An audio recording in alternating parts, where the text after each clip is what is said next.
आखिर प्रधानमंत्री अचानक राष्ट्र के नाम संबोधन क्यों करना चाहते हैं? राष्ट्र के नाम संबोधन में क्या प्रधानमंत्री किसी बड़े ऐलान की तरफ मुड़ सकते हैं?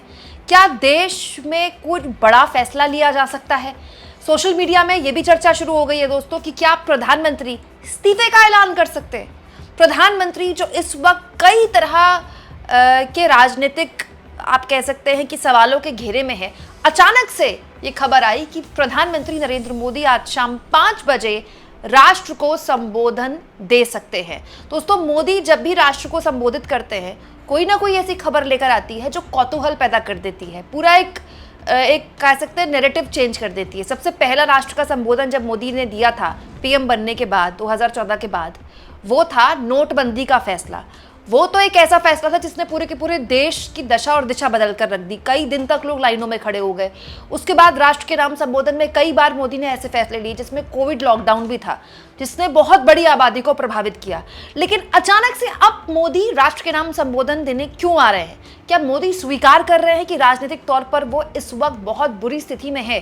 क्या राहुल गांधी का वोट चोर अभियान इस राष्ट्र के नाम संबोधन से जुड़ा हुआ है?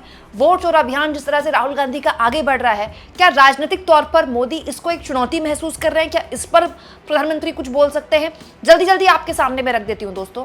अब कोई ये कहे कि उसे पता है कि मोदी राष्ट्र के नाम संबोधन में क्या बोलेंगे, तो खैर वो तो गलत ही होगा, क्योंकि केवल मोदी और मोदी के टेलीप्रॉम्प्टर में लिखने वाले जो भी उनकी स्क्रिप्ट लिखते हैं, उन्हीं को पता होता है कि मोदी राष्ट्र के नाम संबोधन में क्या बोलने वाले हैं।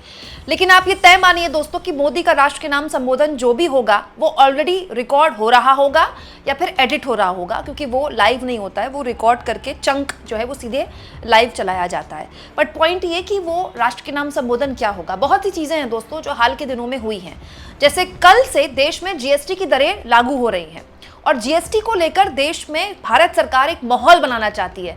भारत सरकार चाहती है, खुद मोदी चाहते हैं कि जीएसटी को लेकर देश में एक ऊर्जा पैदा हो कि वाह सब सस्ता हो गया, दिवाली बोनैंजा। क्यों? क्योंकि भारत सरकार जानती है कि मार्केट में इस वक्त भयानक सुस्ती है, मार्केट में डिमांड की जो है वो भयानक कमी है, और उस सुस्ती को खत्म करने के लिए तो जीएसटी में राहत दी गई थी।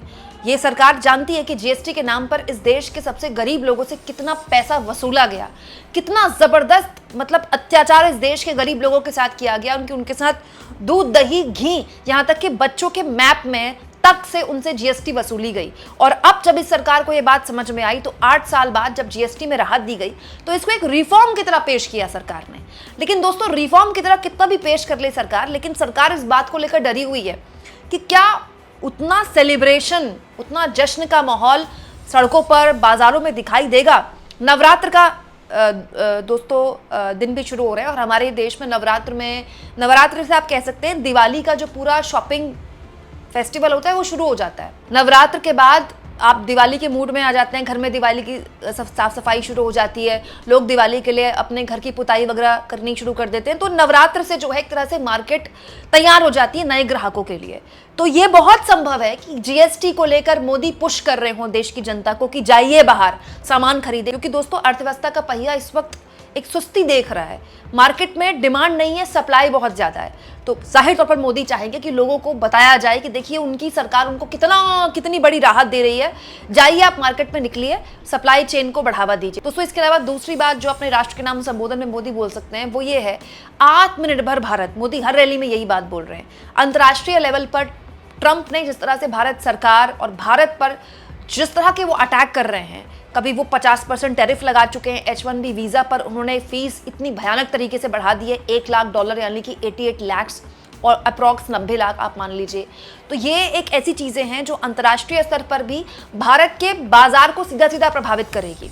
जीएसटी की दरों में राहत भी इसलिए दी गई है क्योंकि टैरिफ की वजह से 50% टैरिफ की वजह से मार्केट बहुत बुरी तरह प्रभावित हो सकता है। तो उस मुद्दे पर आत्मनिर्भर भारत का जो नारा मोदी लगातार दे रहे हैं पिछले 11 सालों से, उसको एक बार फिर से आगे बढ़ाया जा सकता है कि दिवाली में जो भी आप खरीदें वो देसी हो, वो दिवाली में जो भी आप सामान खरीदे वो घर का बना हो, मतलब भारत का बना हो। इस बात का ध्यान रखिए, हमारे पास इसके अलावा कोई विकल्प नहीं है, हमें आत्मनिर्भर बनना ही होगा। हालांकि ये मोदी भी जानते हैं, उनकी पूरी सरकार भी जानती है कि ये ऐसे नहीं होता कि बस मोदी ने बोल दिया तो हो जाए।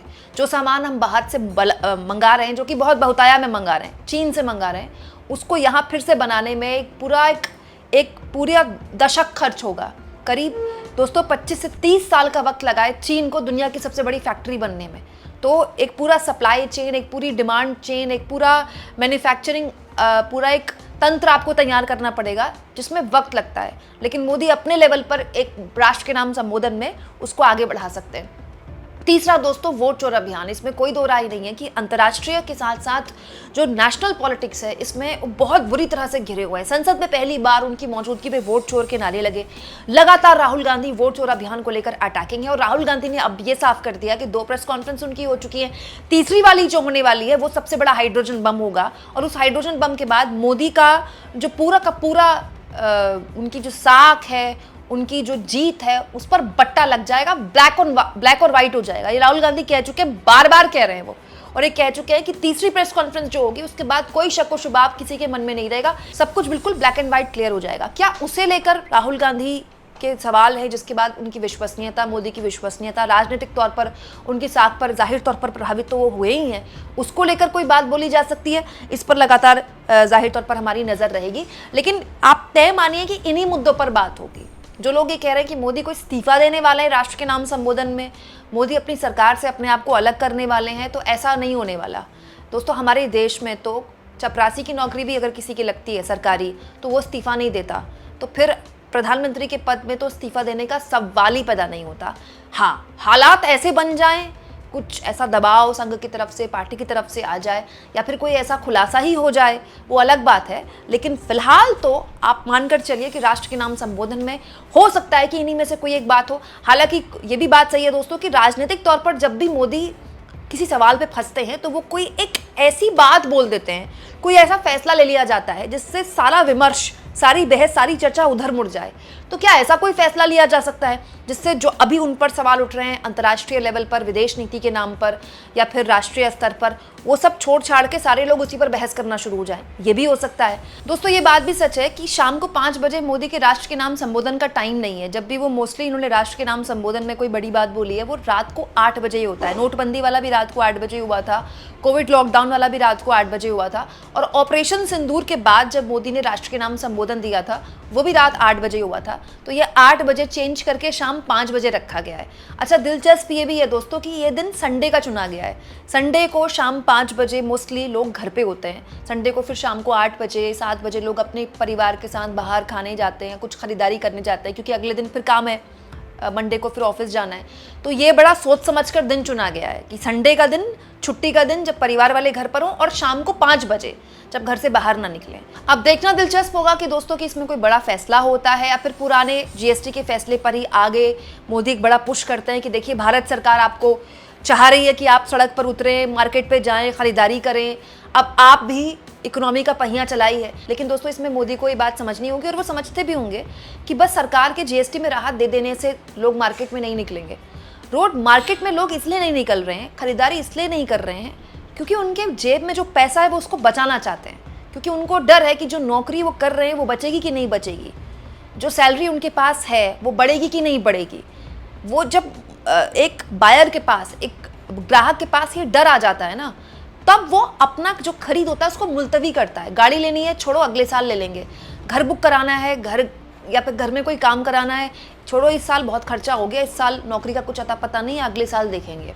टीवी लेना है, अभी इसी को ठीक करा लेते हैं, अगले साल लेंगे, अभी नौकरी का थोड़ा हल्का मामला है। तो ये तब होता है जब आदमी को डर होता है कि मार्केट में उसका क्या होगा। और इस वक्त देश में जो नौकरियों का हालात है वो भी मोदी जाहिर तौर पर जानते ही हैं।